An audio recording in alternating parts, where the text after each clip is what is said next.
Hey everybody, welcome back to my channel. My name is Stephanie Bree, and today I'm talking about fan fiction. Now, I have a somewhat looser term of what I consider fan fiction than the general consensus. So I'll give you my, what is generally considered fan fiction and my curveball that's going to make you go, huh, and then you got to put on your noggin and do some thinking whether or not you agree with me. But fan fiction, what it boils down to is somebody out there will create something in the fandom. They'll make a movie or a TV show or a comic book or a video game, a toy line, a cartoon, an anime, a manga, whatever. There will be something that somebody creates, and this person has the copyright to their respective creation. And viewers will watch or consume this, whatever it is, buy this toy, play this game, watch this movie, etc., read the comic or whatever.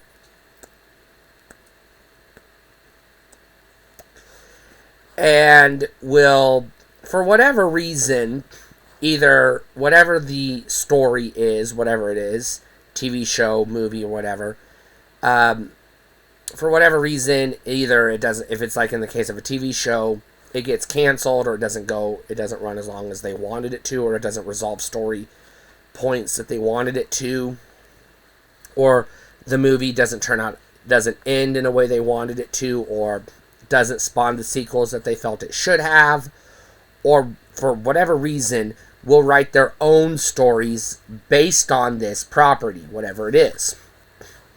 This is the broadest, most generally accepted definition of fan fiction, more or less. People, in my experience, will write fan fictions of anything, and I mean anything. There's people out there who write fan fictions of Star Trek, Little House on the Prairie, Boy Meets World. These are all real things that I've read fan fictions of. Transformers, Star Wars and Star Trek, probably the two biggest ones. Doctor Who, Nightmare on Elm Street, Gremlins, freaking Halloween, whatever. If it exists, it's got fans, there's probably fan fiction of it somewhere. Now, when I was in my early 20s, I was a member of an online Transformer discussion group, which I'm not going to identify here, but one of the moderators of the discussion group held a fan fiction contest. Now, this is going to sound like I'm bragging at first because I won third prize in this fan fiction contest, and I got one of the toys that this moderator was giving away as a gift. But I was one of 3 entrants, so I actually got last place. But because there were 3 prizes, I got the third place prize.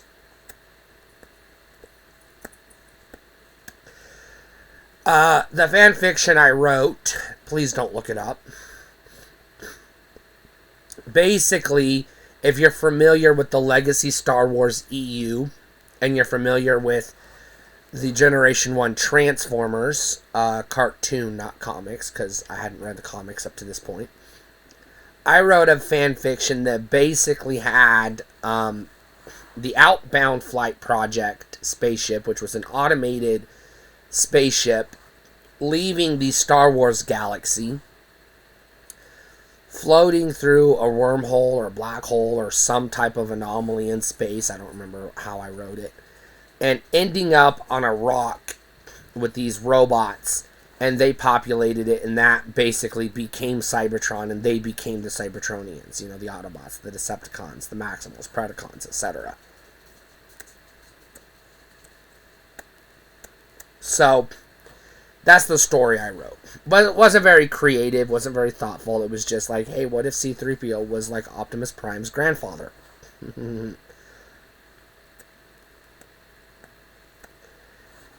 And so that's basically the story I wrote. I've read a lot of fan fiction over the years. Mostly, I'll take a peek into my private life. I read a lot of Star Wars and Transformers fan fiction, but I also read a lot of Boy Meets World and Daria fan fiction, because those are shows that I'm passionate about and I have a lot of admiration for and respect for, and desire to read new stories.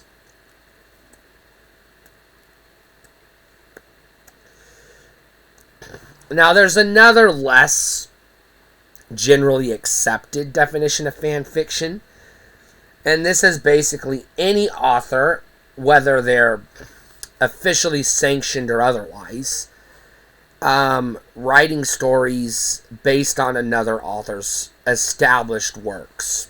So an example would be Stephen King wrote, I don't know, Cujo in 1970, 80, whatever.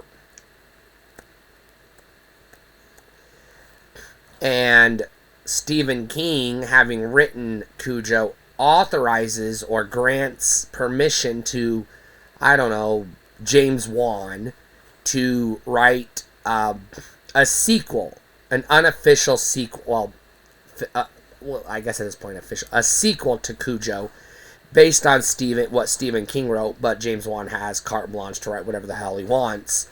And he does have the official thumbs up from the creator, but it's still not coming from the mind of the creator. In that instance, with exceptions, and I'm going to give exceptions here, I would consider that fan fiction. So, let's talk about a couple of other examples of what appears to be officially sanctioned works of fiction that I consider fan fiction. The 2010 Nightmare on Elm Street remake, I consider that fan fiction. Who was that? Platinum Dunes were fans of A Nightmare on Elm Street, and their studio, with some meddling, I would say, by or intervention from Michael Bay, big-time Hollywood producer, gave them permission to write and produce a film based on the Nightmare on Elm Street lore and characters, but they wrote their own story. And it's basically, even though it's technically a remake, I consider that fan fiction because it doesn't come from the mind of Wes Craven or anyone who was originally involved in the creation of A Nightmare on Elm Street. The reason why I consider that fan fiction, hear me out, and reboots and remakes of the like, so for example Scream 5, is because this is an instance where the original creator passed on their rights to someone else. In this case, Wes Craven passed on his rights to New Line Cinema, and he basically said, look, I'll give you the character and the lore and everything if you'll make this movie, if you give me the money to make this movie and let me make the movie I want to make. By that account, technically all of the sequels would also be considered fan fiction, but here's why I don't necessarily consider those fan fiction, because Robert Shea, who was the original producer of A Nightmare on Elm Street, who gave creative input in the original product, Nightmare on Elm Street 1984, was directly involved in the production of all of the Nightmare on Elm Street sequels up to a point. The last one he was involved in was Freddy vs. Jason. Whoever it was, New Line Cinema, Bob Shea, Wes Craven himself, or whoever it was that ended up transferring the rights to Platinum Dunes with the go-ahead to make a remake, none of them were involved in the original creation of the Nightmare on Elm Street film. It was just the studio or whoever had the rights passed it on, but they weren't directly involved in any way in overseeing or giving input in the production of Nightmare on Elm Street 2010. They basically just said, write us a check, you can use our IP, whatever, we don't give a fuck. Which is more or less what happened. I consider that fan fiction. But that's officially sanctioned fan fiction, which is the distinction. Broadly speaking, fan fiction would be unlicensed or unauthorized works of fiction based on somebody else's. Technically, in the strictest sense, fan fiction is copyright infringement, in the strictest sense. But even that's debatable because most fan fictions don't get published on official channels and they're not intended to be monetized. Intended to be, but, that's, fishy, fuzzy. But also, fair use comes into play, etc. So, it's murky. But by and large, most fan fiction would be seen by the studios or the rights holders, whoever they are, as unauthorized works or copyright infringement. Especially if somebody were to take a fan fiction, publish it as a novel on Amazon, make money off of it, and then sell the rights to that to a studio to make into a movie. That's a major no-no. Don't do that. Unless you're Disney, in which case you go behind everybody's backs, behind closed doors, and you buy the intellectual property, in this case Star Wars, directly from the original creator, George Lucas, and then tell him to buzz off and not give him any creative input whatsoever in the, creation of future Star Wars products, to which I would classify those as fan fiction. Officially sanctioned, but that's still fan fiction as far as I'm concerned. Now, I fall under the camp, even though I do refer to the Star Wars, Disney Star Wars as fan fiction, that's not to say it's a bad thing. I don't think fan fiction is lesser than authorized fiction or sanctioned fiction. It's not. It's not lesser. It's not inferior. So don't mistake me calling it fan fiction as me criticizing it or belittling it or saying it's not good, because I actually like the Disney Star Wars films. The ones with Rey and Finn and, what was his name? I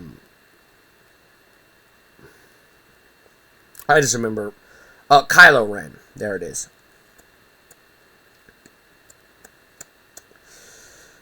I do consider those fan fiction. They're still good films. So, don't mistake me labeling them as fan fiction as, being dismissive of them. I want to make that clear. And because people have brought it up in the comments elsewhere, I want to point out that when I said I got burned out on Star Wars, it wasn't because Disney started making Star Wars. It was because Disney made too much of it. I got burned out because of Disney. I enjoyed the trilogy. I enjoyed the first season of The Mandalorian. I enjoyed the first 1 or 2 episodes of Obi-Wan. And then I got burned out and I was like, alright, slow your roll. Well, I also enjoyed Rogue One. But then I was like, slow it the fuck down. You're making too much too fast. So, I just want to sidebar that for people who read those comments or made those comments, if you're still watching my videos. Yeah, if you understand how burnout works, it basically means you get tired of something and you're over it. I don't have to watch any more Star Wars to know I'm already burned out on Star Wars, because I'm already burned out on what I've seen. Watching more of it isn't going to make me unburned out. It's just going to overwhelm me further. I'm not criticizing it and saying it's bad. I'm just saying I can't watch it right now. I need a fucking break, is all I'm saying. That's not to say I won't, down the road, 5-10 years from now, get the itch to go back and watch Andor. I'm just saying at this point in time, I've had my fill of Star Wars. Sidebar aside, I have written other fan fictions, and I have read a lot of fan fictions, and I am a fan of fan fiction, and a firm believer in people's right to write their own fan fictions, so long as they're not actually infringing on other people's intellectual property.